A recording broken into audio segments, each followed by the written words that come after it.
President Bashar al Assad of Syria, thank you very much for talking to RT today. You're most welcome in Damascus. So, many people were convinced a year ago that you wouldn't make it this far. But yet again, we're sitting in a newly renovated presidential palace and recording this interview. Who exactly is your enemy at this point? My enemy is terrorism, the instability in Syria. This is our enemy. It's not about people. It's not about persons. The whole issue is not about me staying or leaving. It's about the country being safe or not. So this is the enemy that we've been fighting as Syrians. I've been here for the last 2 days and I had a chance to talk to a couple of people from Damascus. Some of them say that whether you stay or go doesn't really matter at this point anymore. What do you say to that? I think for the president to stay or to leave is a popular issue. It's not a personal issue.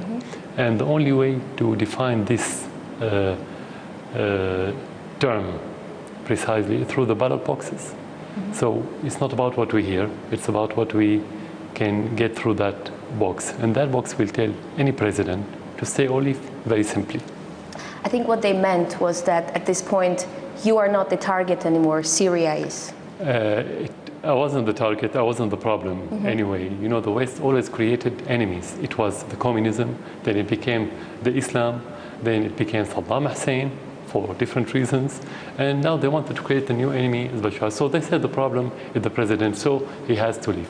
That's why we have to focus on the real problem, not to waste our time listening to what they say. But do you personally still believe that you are the only man who can hold Syria together and the only man who can put an end what the world calls a civil war? We have to look at it from two aspects. The first aspect is the Constitution, and I have my authority through the Constitution. According to this authority and to the Constitution, I have to be able to solve the problem. But if we mean it that you don't have any other Syrian who can be president, no. Any Syrian could be president. We have many Syrians who are eligible to be in that position. You cannot link the whole country only to one person always. But you're fighting for your country. Do you believe that you are the man who can put end to the conflict and restore peace? I have to be the man who can do that, and I hope so. I have. But it's not about the power of the president. It's about the whole society. I have to be precise about this. The president cannot do anything without institutions and without support of the people. So the fight now is not the president's fight, it's Syrians' fight. Every Syrian is involved in defending his country now. It is, and a lot of civilians are dying as well in the fighting. So if you were to win this war, how would you reconcile with your people after everything that has happened?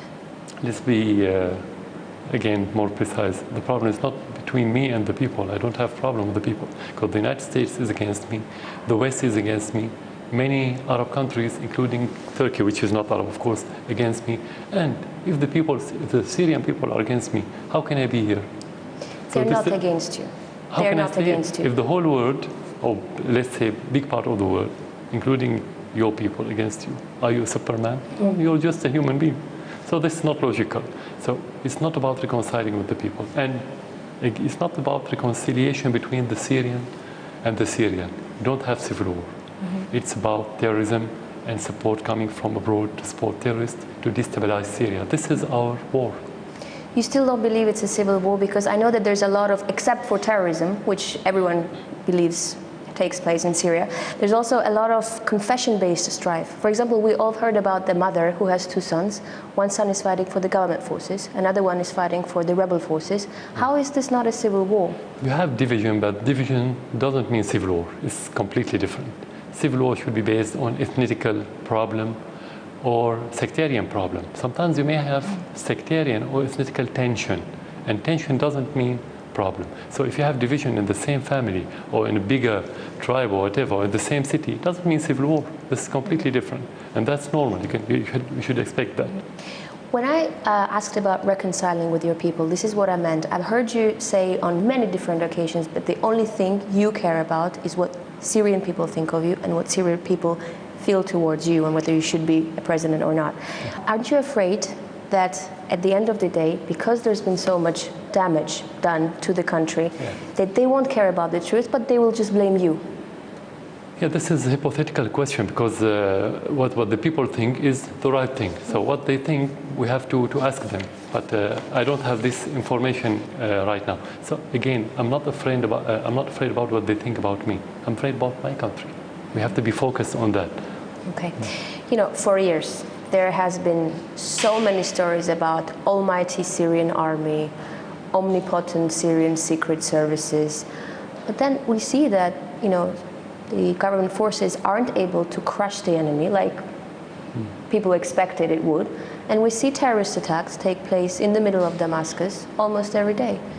Were there myths about the Syrian army and about the strong Syrian secret services? Usually when you have army, when you have secret intelligence, these things should focus on external enemy, not internal enemy. Even if you have internal enemy like terrorism, you have society that could help you, at least not to provide the terrorists with incubator. In that case, it's a new kind. We have a new kind of war.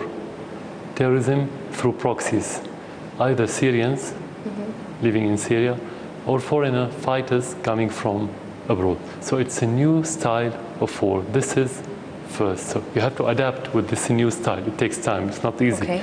And to say this is easy as a normal or let's say traditional or regular war, no. It's much more difficult. Second, the support that they've been had, that's been offered to those terrorists in every aspect, armaments, money, political, is unprecedented. So you have to expect that it's going to be tough war and difficult war. You don't expect a small country like Syria to defeat all those countries that have been fighting us through proxies just in days or weeks. Yeah, because when you look at it, I mean, on one hand, you have one leader with the army. He tells his army, go straight, go left, go right, and the army obeys. On the other hand, you have fractions of terrorists who have no one to unify them, no unified strategy to fight you. So how does that really happen when it comes to fighting each other? This is not an aspect of the problem, that those terrorists fighting from within the cities. In the cities, you have civilians. When you fight this kind of terrorists, you have to be aware that you should do the minimum damage to the infrastructure and minimum damage to the civilians, because you have civilians and you have to fight. You cannot leave terrorists just killing and destroying. So this is the difficulty in these kinds of war. You know, the infrastructure, military infrastructure, economy is suffering. It's almost as if like Syria is going to fall into decay very soon, and the time is against you. In your opinion, how much time do you need to crush the enemy? You cannot answer that question because no one claimed that he had the answer about when to end the war, unless we have the answer when they're going to stop smuggling foreign fighters from different part of this world, especially the Middle East and the Islamic world, and when they're going to stop sending armaments to those terrorists. If they stop, this is where I can answer you. I can tell you in weeks we can finish everything. It's not a big problem. But as long as you have continuous supply in men and armaments and everything else and logistics, it's going to be a long-term war. Also, when you think about it, you have 4,000 kilometers of loosely controlled borders, so you have your enemy that can at any time cross over Jordan or Turkey, rearm, get medical care, and come back to fight you. Exactly. How exactly you deal with no country in the world can seal the border. Sometimes they use this word, which is not correct. Even the United States cannot seal its border with Mexico, for example. Maybe the same for Russia, which is a big country. So no country can seal the border. You can only have better situation on the border when you have good relation with your neighbors. Something that we don't have, at least with Turkey now. Turkey support more than any other country the smuggling of armaments and terrorists. Can I ask you something? I've been in Turkey recently, and people there are actually very worried that war will happen between Syria and Turkey. Do you think a war with Turkey is a realistic scenario? Rationally, no, I don't think in that regard, for two reasons. The war needs public support, and the majority of the Turkish people don't need this war. So I don't think any rational official would think about going against the will of the public in his country. The same for the Syrian people. So it's not the conflict or the difference is not between the Syrian people and the Turkish people. It's about the government and the official, between our official and their official because of their politics. So I don't see any war between Syria and Turkey in the horizon. When is the last time you spoke to Erdogan, and how did the talk end? May 2011, after he won the elections. So you just congratulated him? Yeah, just and that was the last time? It was the last time. Who is shelling Turkey? The government forces or the rebels? In order to find the answer, you need a joint committee between the two armies in order to know who shell who. Because on the borders you have a lot of terrorists who have mortars, so they can do the same. You have to go investigate the bomb itself, the place, and so on. And that didn't happen. We asked the Turks, the Turkish government, to have this committee. They refused. So you cannot have the answer. But when you have these terrorists on your border, you don't exclude them from doing so, because the Syrian army doesn't have any order to shell the Turkish land, because we don't find any interest in this, and we don't have any enmity with the Turkish people. We consider them as brothers, so why to do it? Unless that happens by mistake, you need the investigation. So far we don't have the answer. Because so you accept that it may be mistakenly from the government forces? That could happen. This is a possibility. In every war you have mistakes. You know, in Afghanistan they always talk about friendly fire. If you can kill your soldier. So that it means in every war that could happen. But we cannot say yes. Tell me something. Why has Turkey, that you call a friendly nation, become a foothold for the opposition? Not Turkey, only Erdogan's government. Only, just to be precise, not the Turkish people. Turkish people need good relation with the Syrian people. This is Erdogan. I think he believes that if Muslim Brotherhood take over in the region, and especially in Syria, he can guarantee his political future. This is one reason. The other reason, personally, he thinks that he's the new Sultan of the Ottoman, and he can control the region as it was during the Ottoman Empire under a different, let's say, umbrella, which is the Islamic, but not the Ottoman Empire, not to be Khalifa. But in his heart, he thinks that he's Khalifa. These are the main two reasons for him to change or to shift his policy from zero problems to zero friends. But it's not just the West that opposes you at this point. You have so many enemies in the Arab world. Why? And that's to say, like 2 years ago, when someone heard your name in the Arab world, they would straighten their ties. And now on the first occasion, they betray you. Why do you have so many enemies in the Arab world? They're not enemies. Some of them, the majority of the Arab governments support Syria in their heart, but they don't dare to say that explicitly. Why not? Under pressure by the West, sometimes under pressure by the petrodollar in the Arab world. Who supports you from the Arab world? Many countries support Syria by their heart, but they don't dare to say that explicitly. But first of all, Iraq plays a very active role in supporting Syria during the crisis, because it's a neighboring country, and they understand and they recognize that if you have war inside Syria, you will have war in the neighboring country, including Iraq. I think other countries, they have a good position, like Algeria, Oman, mainly. Those are the countries. And other countries, I wouldn't count all of them, but I would say they have positive position, but without taking actions. Saudi Arabia and Qatar, why are they so adamant about you resigning? And how would an unstable Middle East fit their agenda? Let's be frank, I cannot answer on their behalf. They have to answer that question. But what I could say, that the problem between Syria and many countries, whether in the Arab world or regional or in the West, that we keep saying no when we think that we have to say no. That's the problem. And some countries, they believe that they can control Syria through orders or through money or petrodollars, and this is impossible in Syria. This is the problem. Maybe they want to play a role. We don't have a problem. They can play a role. Whether they deserve or not, they can play a role. But not to play a role at the expense of our interests. But is it about controlling Syria or about exporting their vision of Islam to Syria?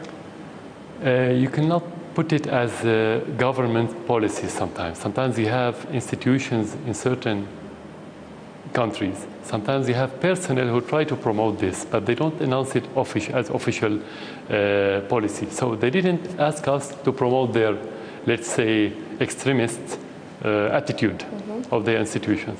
But that happens, in reality that happens, whether through indirect support of their government or through the foundation from the institution and the personnel. So this is part of the problem. But when I want to talk as government, I have to talk about the announced policy.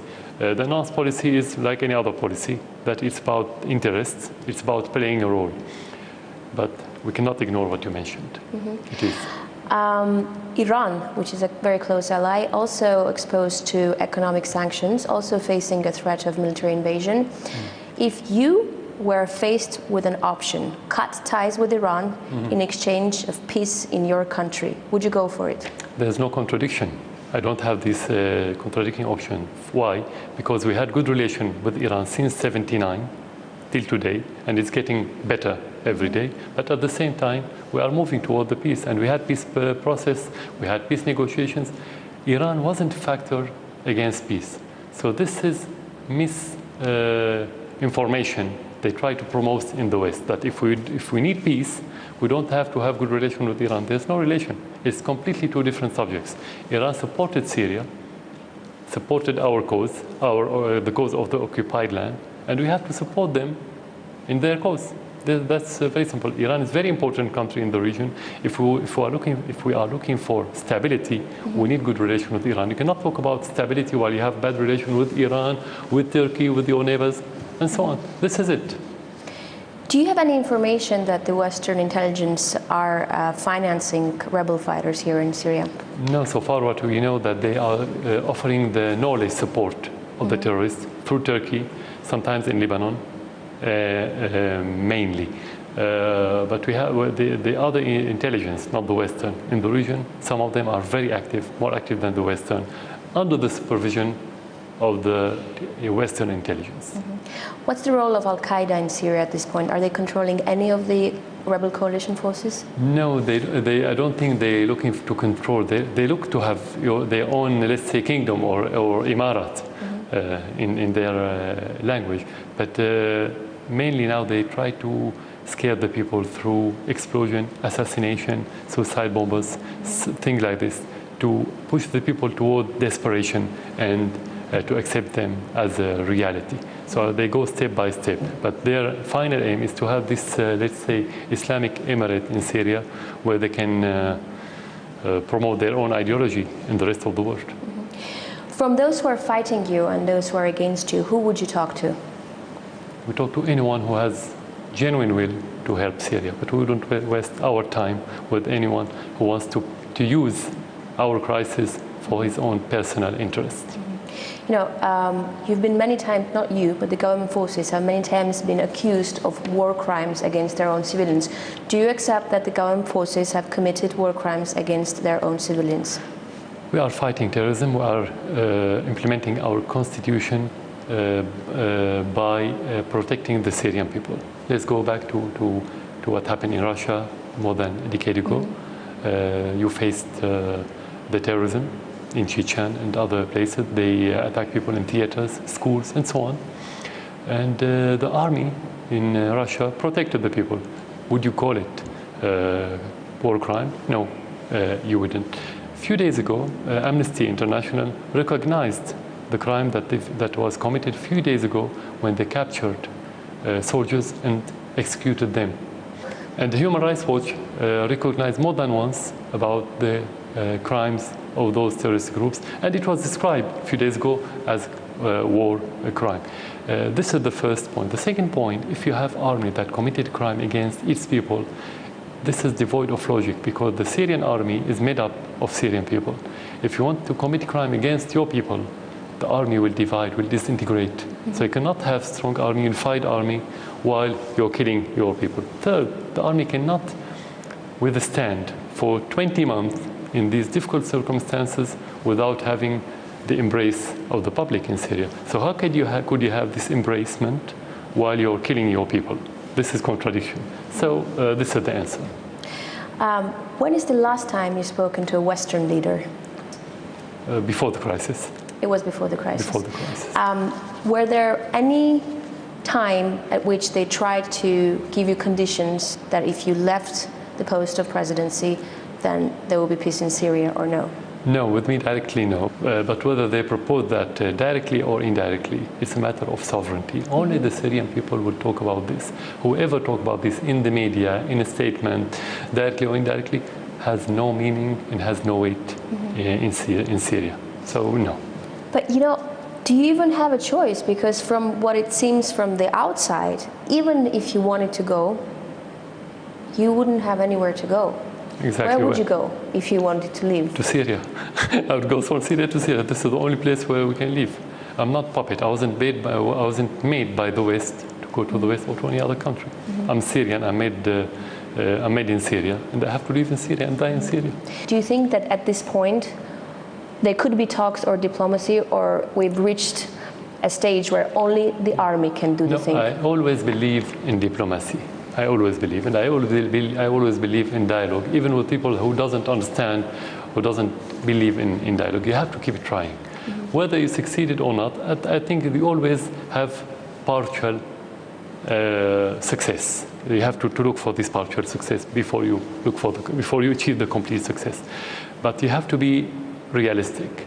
You don't think that only dialogue can make you achieve something, because those people who commit these acts, there are two kinds. One of them doesn't believe in dialogue, especially the extremists.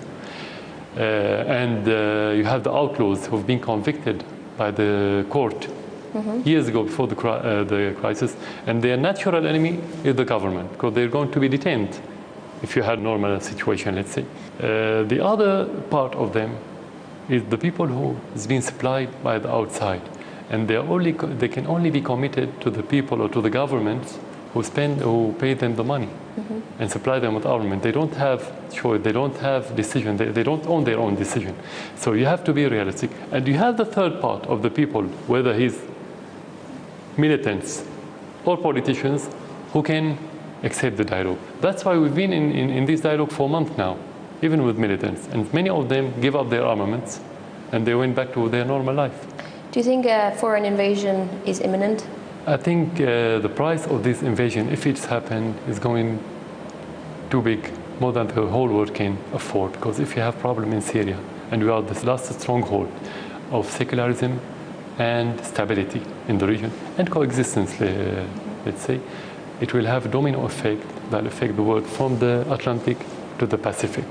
And you know the implication of the rest, on the rest of the world. I don't think the West is going in that regard. But if they do so, nobody can tell what's next. Mr. President, do you blame yourself for anything? Normally, you have to find mistakes. You do it with every decision.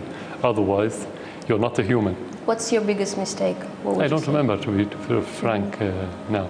But I always, even before taking the decision, I have to consider that part of it will be wrong. But you cannot tell about your mistake now. Sometimes, especially during crisis, you don't see what's right and wrong until you overcome the situation that you're in. So I wouldn't be objective to talk about mistakes now, because you're still in the middle of the So you don't have regrets yet? Not now, as it. When everything is clear, you can talk about your mistake, but you definitely have mistakes. That's no. If today was 15th of March 2011, that's when the protests started to escalate and grow. What would you do differently? What I would do what I did. Exactly on the 15th of March. Exactly the same. To ask the different parties to have dialogue, and to stand against the terrorists, because that's how it started. It didn't start as marches. The umbrella was marches, but within those marches, you had militants who started shooting the civilians and the army at the same time. Maybe on the tactical level, you could have done something different. But as president, you're not tactical. You always take the decision on strategic level, which is different. President Al Assad, how do you see yourself in 10 years' time? In 10 years, through my country, I cannot see myself. I can see my country in 10 years' time. This is where I can see myself. More do you see yourself in Syria? Definitely. I have to be in Syria. It's not about the position. I don't see myself whether president or not. That's not my interest. I could see myself in this country, safe country, stable country, more prosperous country. President Bashar al Assad of Syria, thank you for talking to our team. Thank you for coming to Syria again.